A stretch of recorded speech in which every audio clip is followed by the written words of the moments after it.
or something that we've been discussing, then feel free to come back to me via email, and I'll try to answer in the best way as possible. I teach Control 4 at Glasgow. I developed a course, and it's the same course that is delivered here. So I was interested to come here and help you out guys with some reviews for the exam for the next couple of hours. Essentially, I haven't really prepared anything for today. I have something in mind that I can do, but I'm open to answer your questions or cover specific areas if there is something that is not entirely clear after the course. So if you can think of something, maybe exercises or areas of the lectures, the notes, things like that that are not clear, and please do let me know by the end of the second hour, and I will try to go through them. Right? Okay, so I have a on what you would like to do. And in the meantime, maybe I have a few suggestions of things we can do while we finish. I wanted to show you some applications of digital control to real problems using MATLAB. So I set up a few scripts. And I'm not entirely sure whether Dr. Zui went through these codes already. So I'm going to ask if you've seen how to reconstruct a continuous signal from examples through MATLAB. No? Yes or no? No?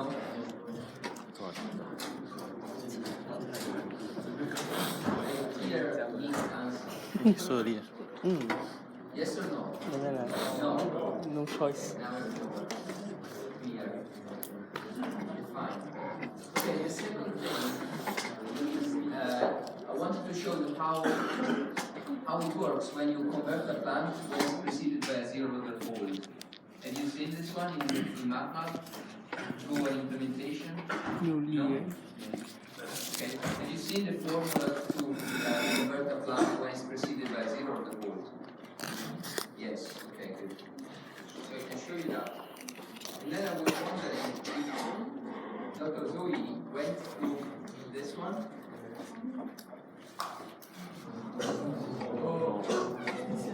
No?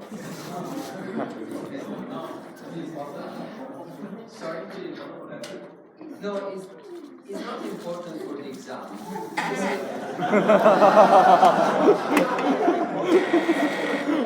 Okay, sorry. Wrong answer. Yes, it's important for the exam. Okay, what this is a tutorial or a worked example that shows how some of the things that you've seen during the class are applied. So it's not an exam script. It's not directly an exam script, but if you go through this thing, or if we go through it together, you will see some applications, and it works as an exercise. It makes you understand better what we are doing and why we are doing it. And it makes it easier to apply it to the examples and the exercises at the exam. Okay? So you will never have something like this for the exam, because that's too much to do in the hour you have. But going through it can be helpful to show you how things work, and also to show you some applications. Right? But this said, if you have specific exercises in past exam scripts that you want me to go through, then please do request me, and I go through it. Okay. We are probably going to have maybe a 5-minute break at 10, just to let you some time to chill out, and then you can ask me things, request things. Okay. All right.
Okay. I'm going to ask you a question while I speak. So just because I just want to know if you guys are following me, right? Because I know what I lecture in Glasgow, but I can't exactly know what you were told here. So I would like some feedback on things that you know or things you don't know. Do you know what a zero-order pole is? Yes. Okay, good. So the idea is that when you have a system and you want to control this system, you may have a controller that's called D. The controller is controlling the plant. Okay.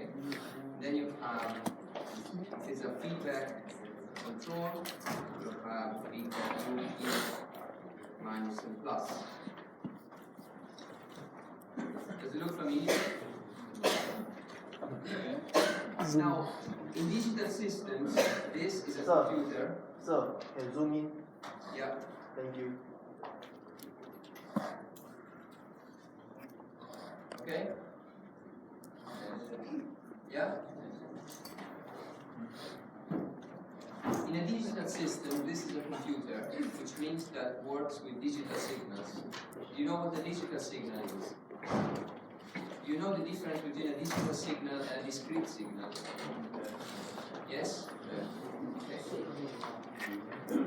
So I'm going to say digital or discrete. They are, for me, they are interchangeable in the sense that we don't consider quantization. Okay. So the problem here is that here we have a digital signal coming out of the computer. However, the plant is a continuous system. So this is D of Z. Instead, the plant is G of S. So we need an interface in between these two, right? We need a block that converts from digital to analog. This is a digital to analog converter. Very often in control loops, the digital to analog converter of choice is the zero-order pole, right? If you do so, everything works. The problem is how you model this system whenever it comes to, for example, simulating the system in simple. What's the problem with it? The problem is that we have a system that is mixed, continuous, analog, and discrete, digital. The two are to combine together in the same system. This makes the simulation difficult to run because part of the simulation must run in continuous, part of it must run in digital, and you need to have interfaces. So it would be good to have everything in digital. So you don't need to simulate the continuous domain anymore.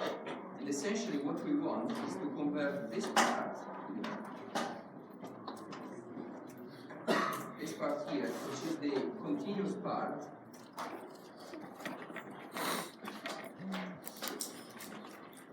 into digital. So 0-order pole plant. We want to find a single transfer function that is essentially equivalent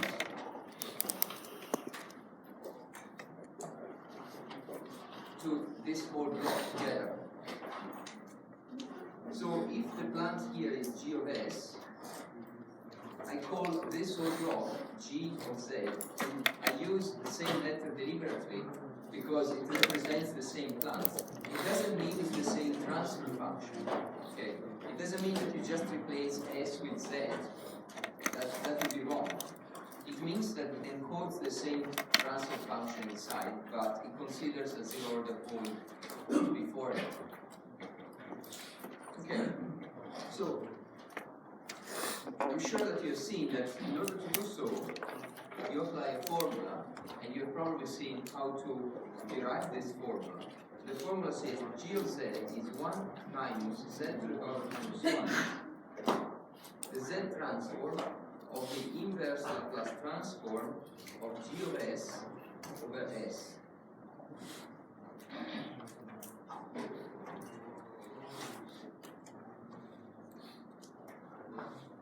Have you seen this formula? Yes. Okay. Have you seen how to derive it?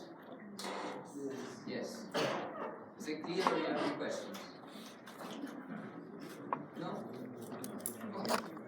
So what I'm going to show now is an application of this. Okay. So how do you verify that this is essentially the same as this? Well, you create two systems, one using this version, the other one using this other version. You feed them with an input and you check that the output is the same. 挺好玩的。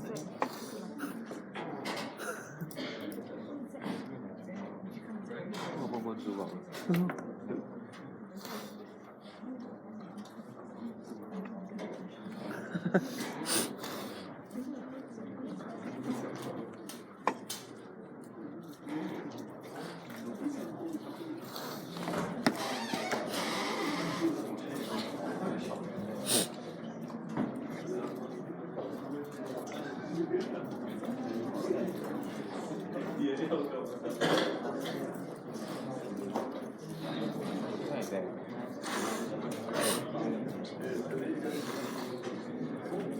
Opening simulation.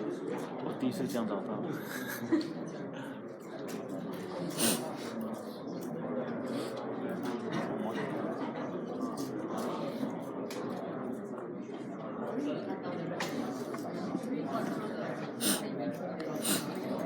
Alright, so what I set up here is a Simulink simulation. Have you seen Simulink before?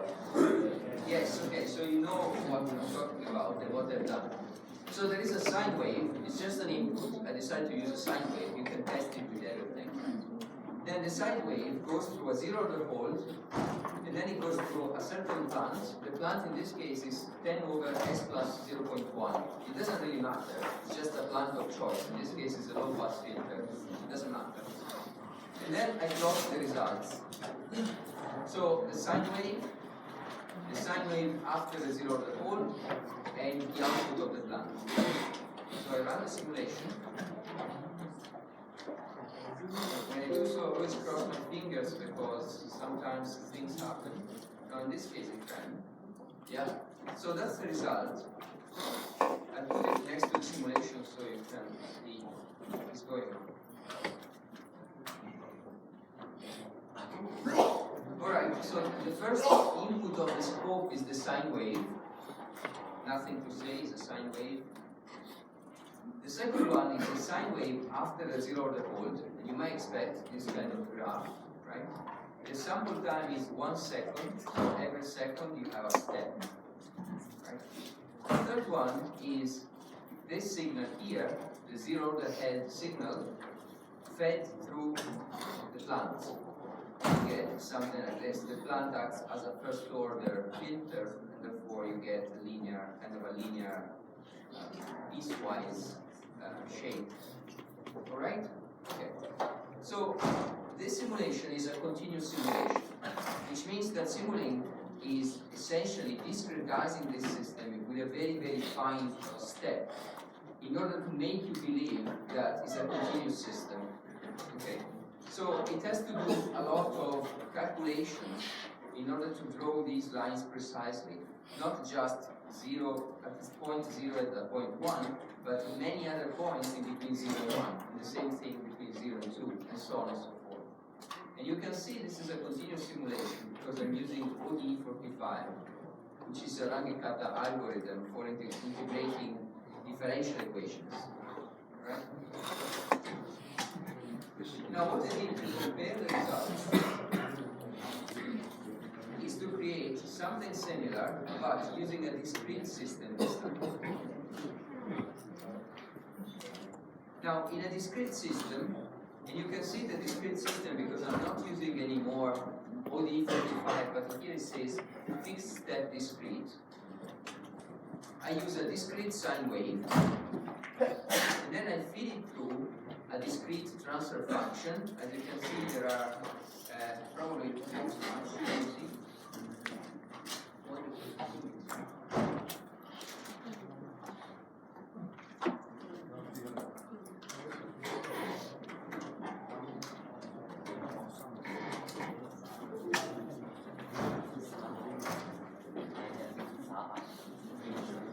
see the transfer function contains z because it's a discrete transfer function and not a continuous one. Now, the coefficients of this transfer function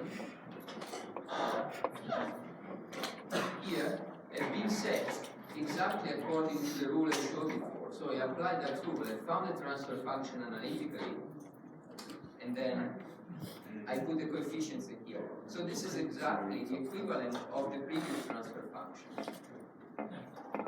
Now, if I run the simulation, I get something like that. This is the input, and this is the output.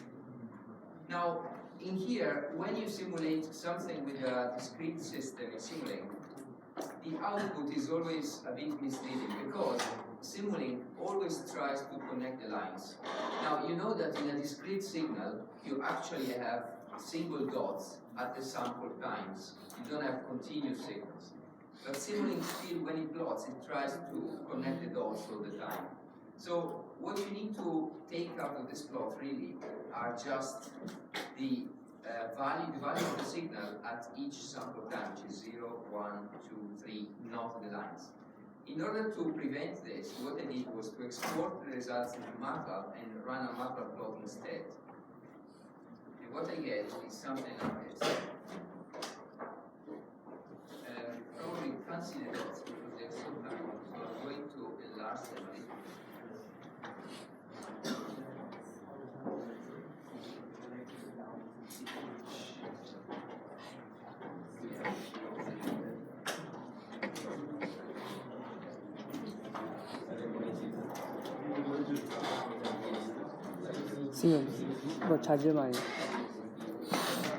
Okay, so what you see in this figure is the blue line. The blue line is exactly the signal coming out of the continuous system that I showed you before. It's exactly the same. I plotted it. The red dots are the discrete signal calculated by the discrete equivalent of the plant. This time plotted as they are, so as dots. It's a discrete signal. And what you see is that the dots exactly match the continuous line, which means that the discrete equivalent of our plant is essentially the same as the previous plant. The difference here is that Simulink didn't need to compute all the points in between in the discrete case. It was just jumping from 0 to 1 to 2 to 3. It was solving a difference equation and not a differential equation.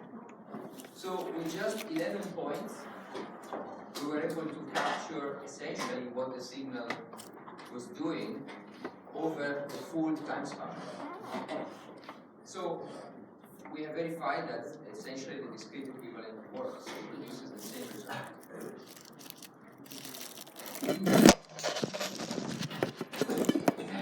Does it make sense?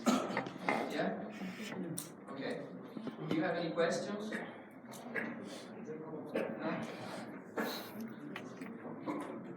This code should be available online on your Moodle page. So if it's not, can you please email me or ask Dr. Zoe to put it online? I'm sure that he has it. So you can download it and basically play with it if you want. You can try different plans.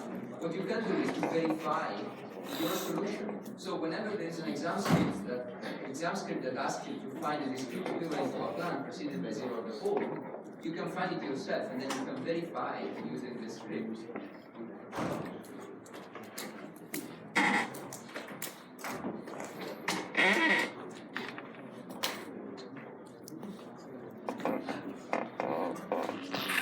The second thing I wanted to show you is the reconstruction of a signal starting from the samples.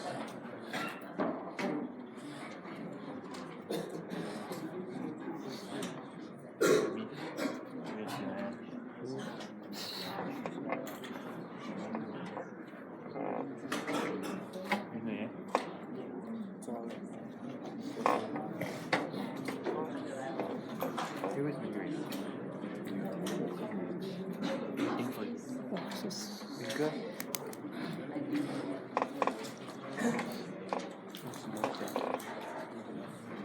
Reconstruction.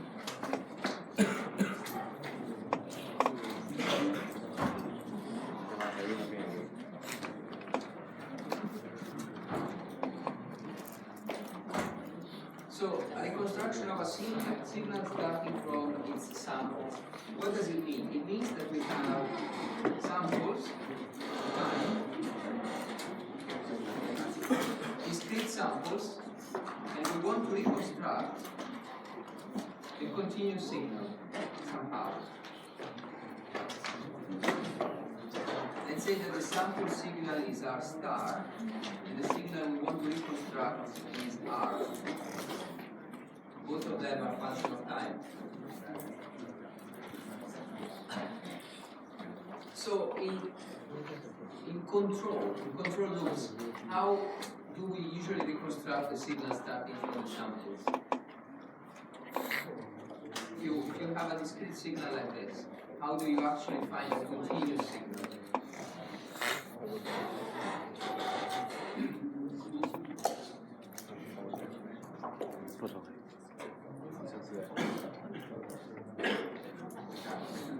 Well, one method is the one you've just seen, right? If you put a zero on the pole, you end up with something like this.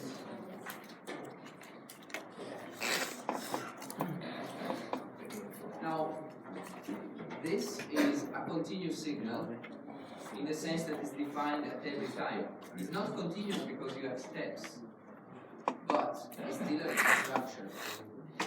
However, you were also shown this formula here.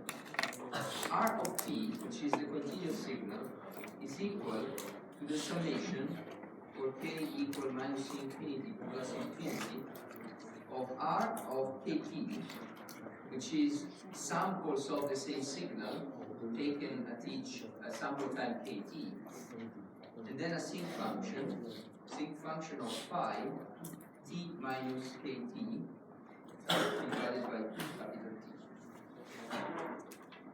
Have you seen this formula for the reconstruction? Yes. This is reconstruction by convolution. Alright?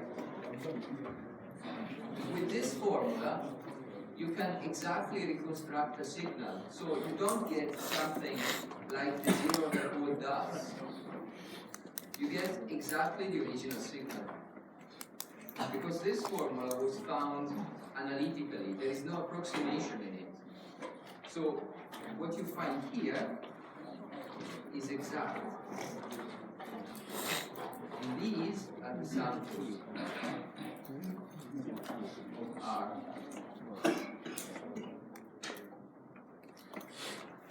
And this one is an interpolating function.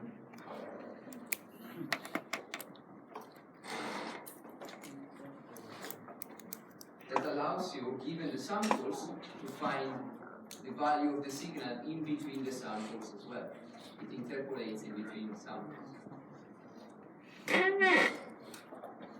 Now, the question that I have for you is, if we have such a formula where the reconstruction of the signal R is exact, why do we need to use a zero-order pole like this and have a signal that is far from being precise, is all made of steps?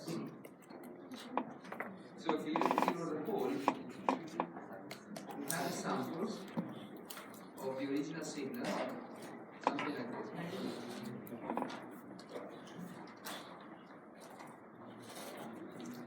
So that's the signal. If you use the zero-order pole, you get that, which is far from being precise. If you use this formula, you get the exact signal. So why don't we always use this formula? What's the problem with it? Why we need a zero-order pole at all?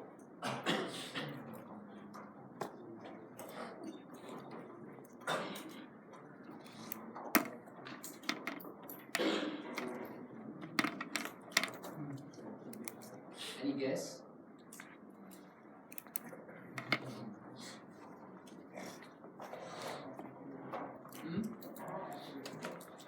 It's not accurate.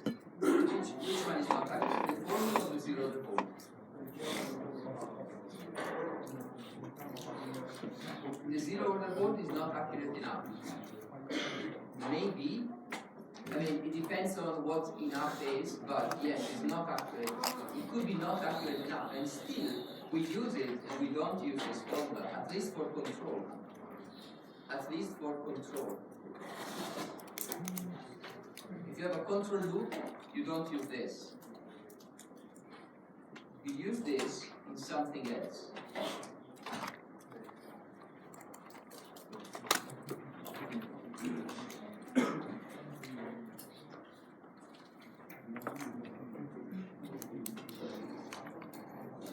What do you need in a control loop? How is the control loop working?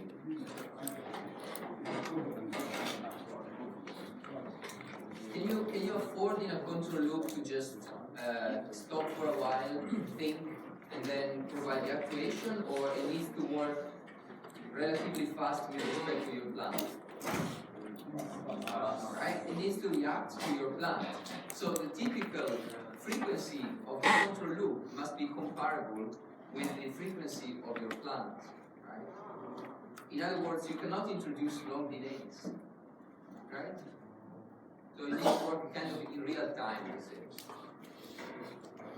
Now look at this formula. Let's say that now we are time t equal to 0. Let's set the origin of time as now. Okay. And we want to reconstruct the signal at the current time. So we want to find r of 0. Current time. We have the samples. But look at the summation here. This is a summation that goes from k equal to minus infinity. What does that mean? That we need to go back and take all the previous samples. Is it possible to do so? No, well, theoretically not. But if we imagine that the signal starts at a certain time, which was the time when you switch on the plant, essentially. So we say the plant has not been going on forever. At some point, the plant started. Okay. Means that essentially this signal R is 0 before the plant started. So you can actually change this summation from minus infinity to the time at which the plant started. And then, if you are smart enough, you can store all the samples in a computer memory up to this time. So you have all the past samples because you stored them. But look at the other index of the summation. It goes to plus infinity. What does this mean? It means that not only we need all the samples in the past, but we also need all the samples in the future. Right? So to reconstruct the signal now, we need the signal in the future, which in a control loop you can never have. Right? Because you want to reconstruct the signal now and you have the samples now in the future. So that's the reason why this formula cannot be used for control. So where in fact this formula may be used?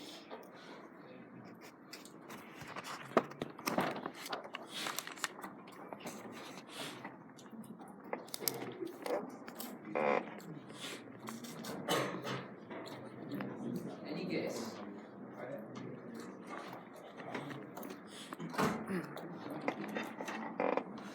Excluding the unlikely case which you can predict the future. Even if you cannot predict the future, there are some circumstances in which this formula is actually applied, and this is why we showed you this formula. Because there is no reason for showing you this formula and then telling you, okay, but it's just a mathematical thing, it's never used.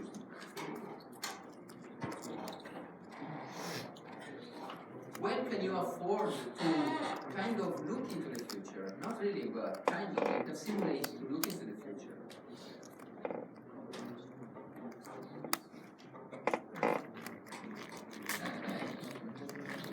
What if you were to say, okay, now time is equal to 0.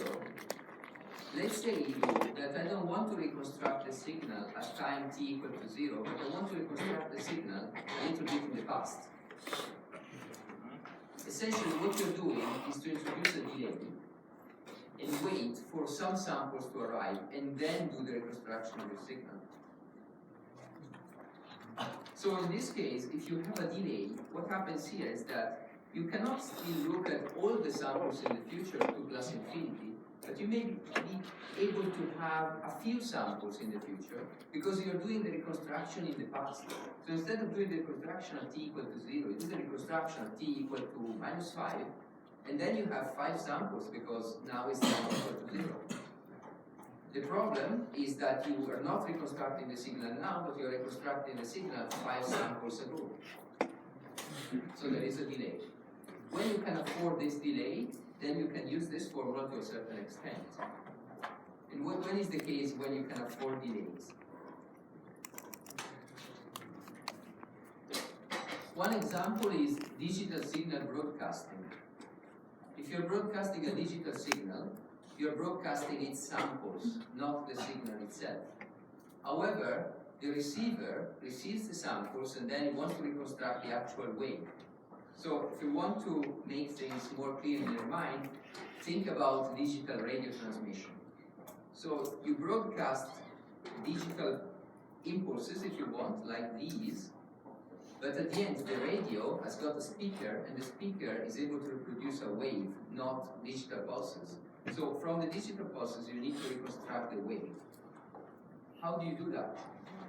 Well, what you can do is say, fine, I receive the impulses, I store them into the memory, but I wait to do the reconstruction, and I wait to have a number of samples. When I have enough samples, then I do the reconstruction. I don't have all of them, so it will still be an approximation, but it will be a better approximation because I've delayed the signal. What is the problem with it? Well, that you're listening to the radio that was broadcasted some time ago. It's not live radio. So this could be an issue or maybe not. Usually it's not. So if you listen to the radio and you have a delay of 1 second, it doesn't really matter, right? The news is still the news. You can perceive this delay if, for example, you're listening to the radio of a sport event and you are at the stadium at the same time. You will see the goal, and then after a while you will hear the goal at the radio. It's not, okay, it's a bit annoying if you are there, but it's not as annoying if you're at home, if you have this second delay. But this is the one that allows you to perform the reconstruction of the radio. So I'm going to show you an example of how these things work. Again, I set up a very brief simulation in MATLAB.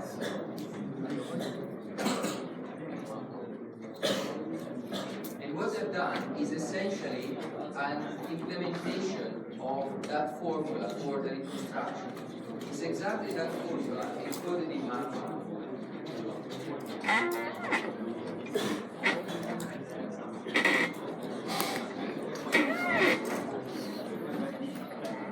You block the camera.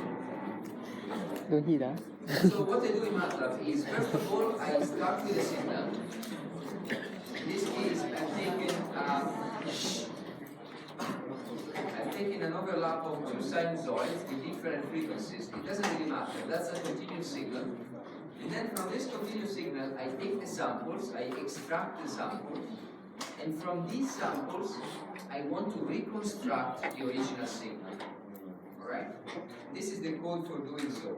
Again, the code will be available online, so don't try to understand it now. If it's not clear, it doesn't matter, it takes some time. Just trust me, this is the encoding of exactly that formula. What is important here is the 2 constants, K1 and K2, because these 2 values are essentially the 2 values that you put in this summation.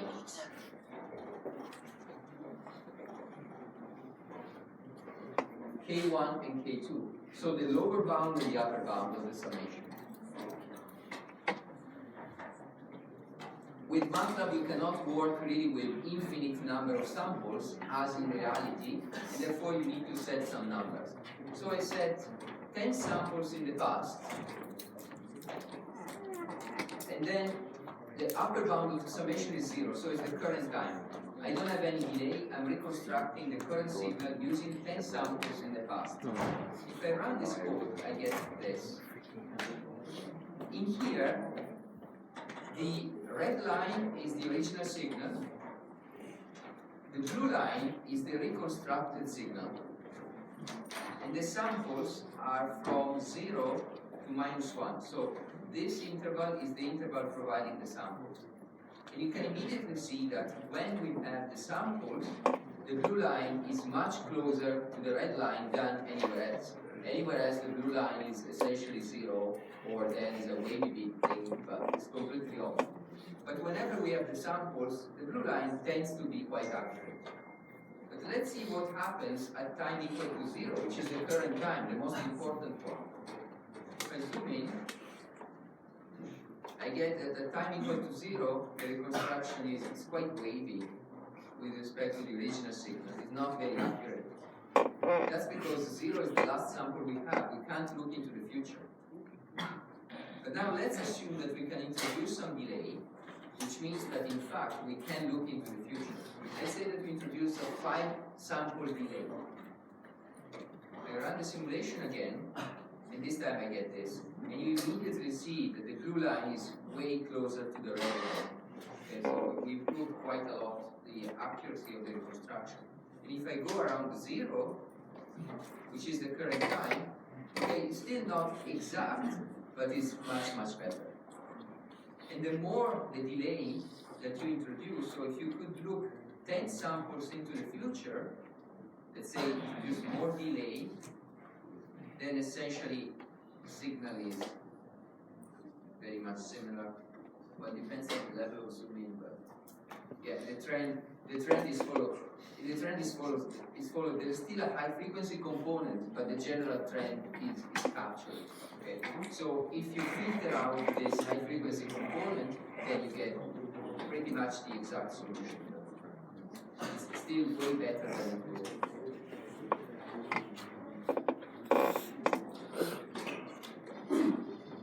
Okay? Makes sense?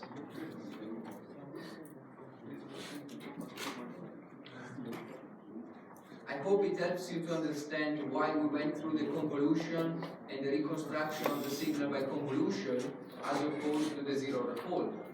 So if in the future you were to deal with digital signals, you know that you can get the continuous ones introducing a certain amount of delay, then applying the convolution using exactly the MATLAB code that they put online. If instead you're dealing with a control problem, then you must use a zero report because you need to work in real time or in near real time. Good time.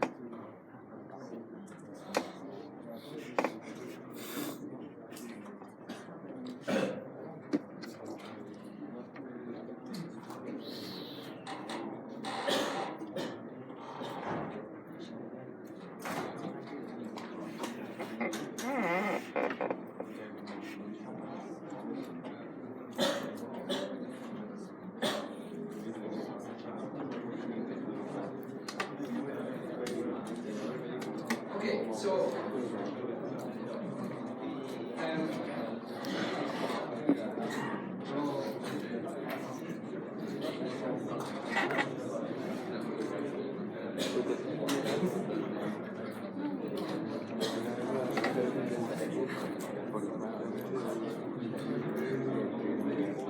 if you don't have anything else about these things, and you don't have any other specific question in the meantime, I will go quickly through this document here, which I think is online, but if not, then again email me or email Professor Zui for putting it online. I'm going to go through it rather quickly, but then you are free to go back and have a look at it more in detail. There is also some MATLAB code associated with it. The purpose of this document is to show you how to do the design of a controller for a DC motor. First in continuous analog control, and then convert it into digital using the techniques that you have seen. Okay, the first part is about modeling the motor, and you probably know better than me a diagram like this. And you know that from this diagram, you can get the transfer function for the motor. In this case, the transfer function is between the angular velocity of the motor, omega, and the voltage that you apply to the motor, V. Once you have the model done, it doesn't really matter. What you get is a transfer function of your system. And in this case, the motor, like most of the models, essentially, most of the electric motors, can be modeled as a low-pass filter, in which you have a motor gain constant Km at the numerator, and a motor time constant tau m at the denominator. These two constants are specified in the motor sheet. Whenever you buy it, you should be able to find these constants. So let's assume that you have the transfer function for your motor, and this is what you want to control. The first thing you want to do is to design a controller in continuous. Let's say that you want to design a PI controller. So proportional and integrator. Have you seen PI controller or PID controller before? Yes, okay. So you know that the controller transfer function is Kp plus Ki over S. There is no derivative term in this case. We don't need a derivative term. So you have the transfer function of the controller, the transfer function of the motor. You can find the transfer function of the open loop system, because the open loop system is the controller followed by the plant. So it's C times G. So you can multiply the two transfer functions together and get this expression here. I've done the math for you. Okay? Let's call the open loop transfer function L.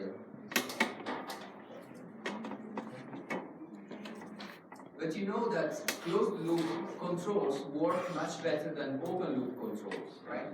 So you draw your closed loop diagram, and you may know that the closed loop diagram is, the closed loop transfer function is the open loop one divided by 1 plus the open loop one. Is that correct? Yes. Okay, good. So you can write the expression for the open loop transfer function. And again, if you do the maths, you end up with an expression that looks complicated, but this is just a lot of coefficients. The important thing to remember here is that the coefficients of the motor are given. The coefficients of the controller are not given. It's something that you have to find. So in here there is Ki and Kp that are still to be determined. How do we determine these coefficients? Well, you need some specifications for your controller. What do you want to achieve with your controller? In particular, if you look at this closed loop transfer function, you realize that at the denominator you have a second order polynomial. So we have s squared plus a coefficient times s plus another coefficient. It's a second order transfer function. The poles will be two complex conjugate poles. So if this is the transfer function, you may remember that this is in fact another way of writing a second order transfer function in this form here. S squared plus 2 times zeta omega s plus omega squared. And why we write the polynomial in this form with these coefficients? Well, because in this form, omega and zeta have a very specific meaning, right? Omega is the natural frequency of your transfer function, and zeta is the damping. Correct? Yes. So, if you know the natural frequency and the damping that you want to have in your system, then you can simply assign these two numbers, and then you can find the coefficients. Because if you look at this equation, and you look at this one, they have the same orders of s. You just need to equate the coefficients to each other. So s squared here has got coefficient 1 everywhere, so that's fine. And then the coefficient of s in here is 2 times damping frequency. In here is more complicated, but we can set them to be the same. And the same thing for omega squared. Omega squared must be equal to this coefficient here. So if you set these two equalities, you can solve the system as a function for with respect to Kp and Ki. So with using these two equations, you can assign the natural frequency and the damping, and you get the proportional constant and the integrative constant of your controller. And this is exactly what I'm going to do. I'm assuming that I want to have a natural frequency of 25 radians per second, and I want to have a damping of 0.7. These are two numbers that are given that I can define. You can change them. You can find two different numbers. I just assume I want this performance from the controller. And if you solve the system above, you end up with Ki equal to 62.5 and Kp equal to 2.4.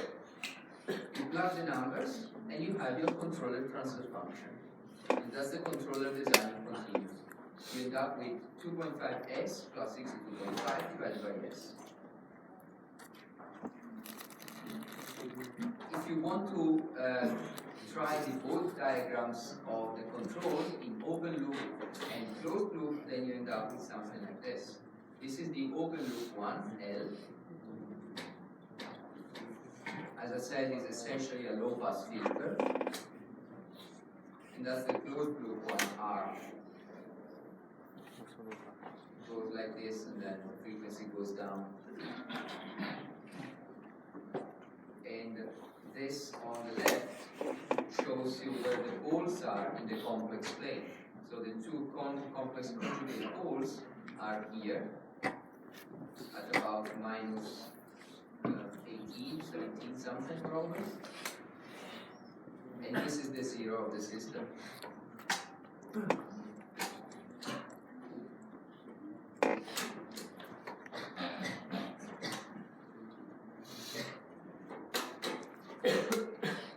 Alright, so that's the design in continuous domain. Let's see what happens now if we want to convert it into discrete equivalent, because that's the whole purpose of the course, right? Let's say that we use the bilinear or casting transformation. Have you seen it during the classes? Yes.